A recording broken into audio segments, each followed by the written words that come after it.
Picture, if you will, you've had a nice weekend, you're in the office Monday morning, it's 9 o'clock.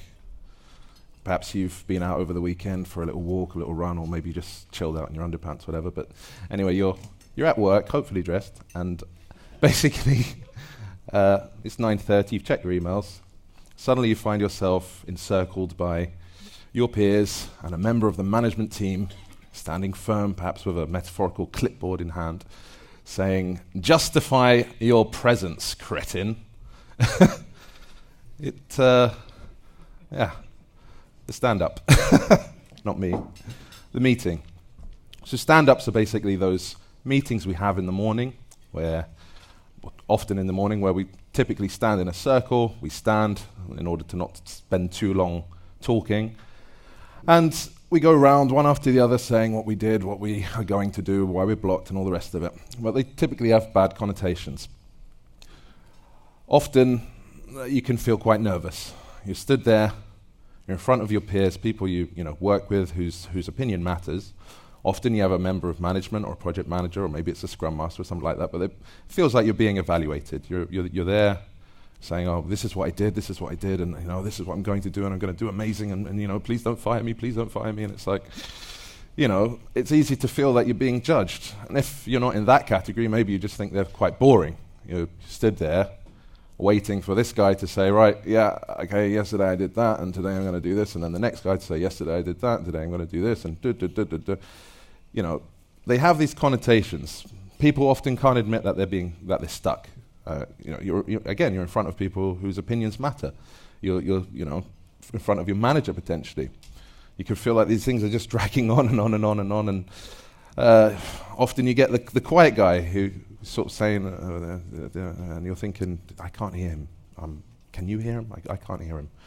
Should I say I can't hear him? Am I going to embarrass him if I say I can't hear him?"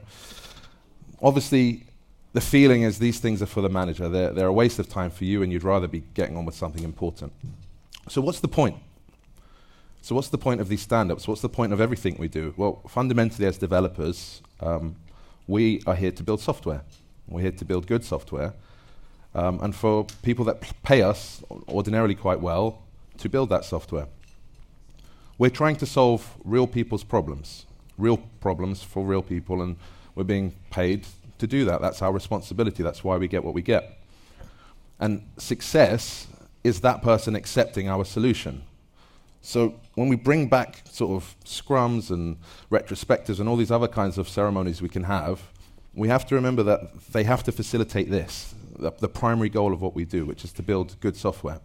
Because then you can put it into perspective and balance it against everything else. Now, one of the sort of facts of life are that change is constant, and that includes your clients' needs, their requirements, if you like. We should try to expect things to change, because that's just the reality. That is what happens. Things always change. I mean, it could be that people in your team leave, key players. I mean, I've worked in teams like that. I'm sure people have. Or where suddenly, you've lost some critical expertise, or perhaps the management structure in your client's team change and they want to move things in a different direction, or some disruptive startup changes the whole level, the playing field, and change happens. So we need to try and facilitate that, and we can do that by getting feedback.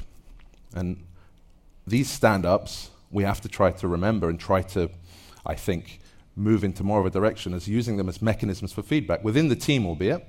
Because obviously the best feedback you can get when you're building software for a person is that person's feedback, but that's perhaps a different talk. So I'm trying to focus on and hopefully give you a couple of tips on how you can get the best out of these stand-ups as a mechanism for feedback to help us do what we're primarily trying to do, hopefully, and that's delivering very good software.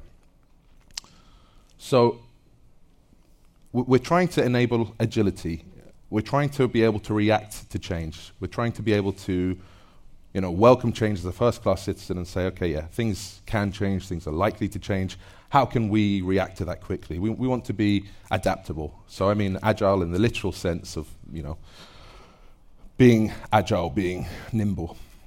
Ideally, we can try to deliver a small improvement. That may, small being interpretive, 2 weeks, a day, a couple of hours, whatever, to then get feedback, again, ideally from a client, but also from the team too, because it matters, and then to choose what the next small improvement is from that. So let's imagine a client says, we're really happy with feature A.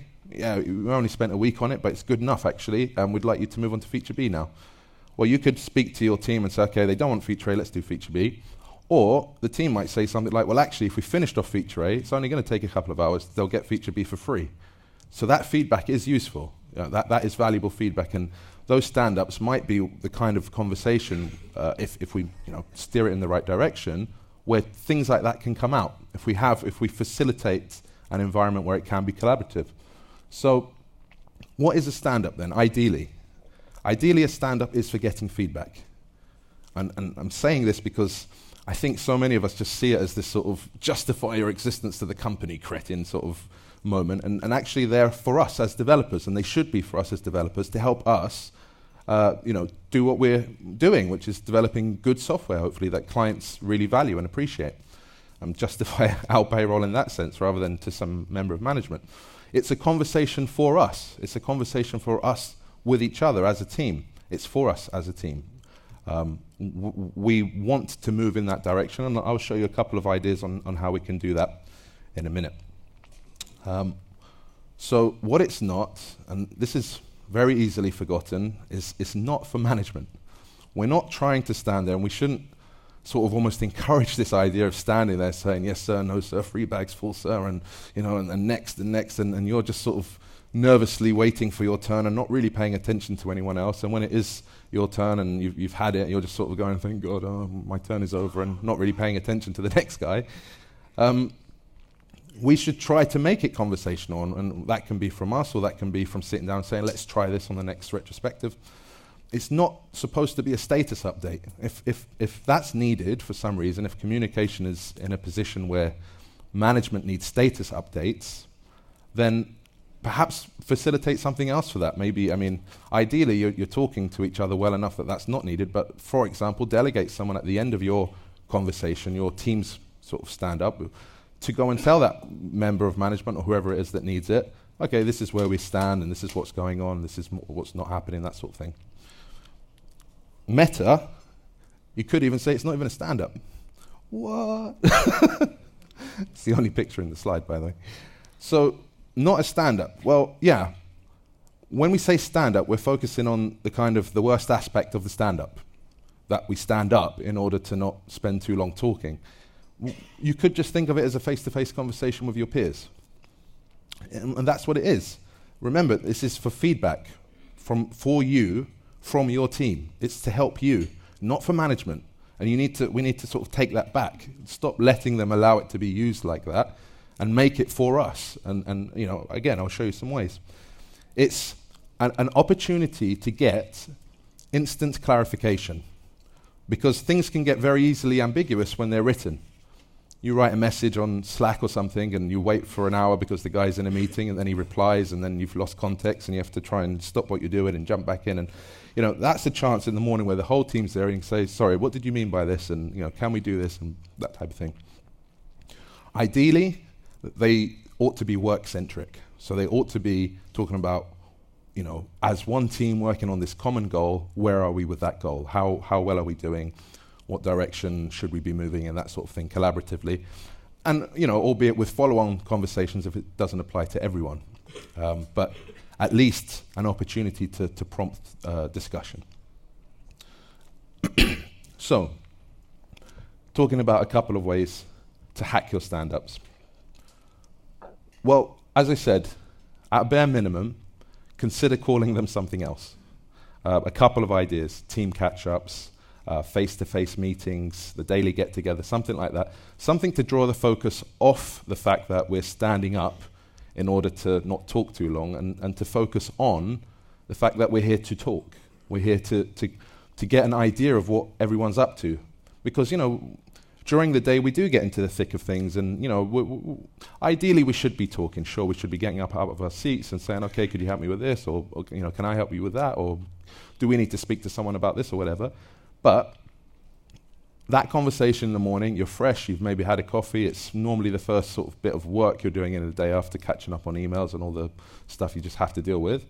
It's that chance where everyone's fresh, you've got their attention, and you can talk. And we should use it for that and focus on the talking, collaborative, communicative aspects of it. Change them to suit your team's needs. Now, I mean, don't be locked into doing something a certain way because everyone else does it a certain way. And that potentially means don't even have stand-ups if you think, well, there's only 3 of us or 4 of us or something. We know exactly what each other are doing because we work so closely together. Imagine a situation where you're mobbing. Are they even necessary? I mean, with controlled experiments, so say, let's try this thing for a week, see how it goes, and if it goes well, we'll carry on with it. If it doesn't, we'll review it, we'll talk about it, we'll see what we can change.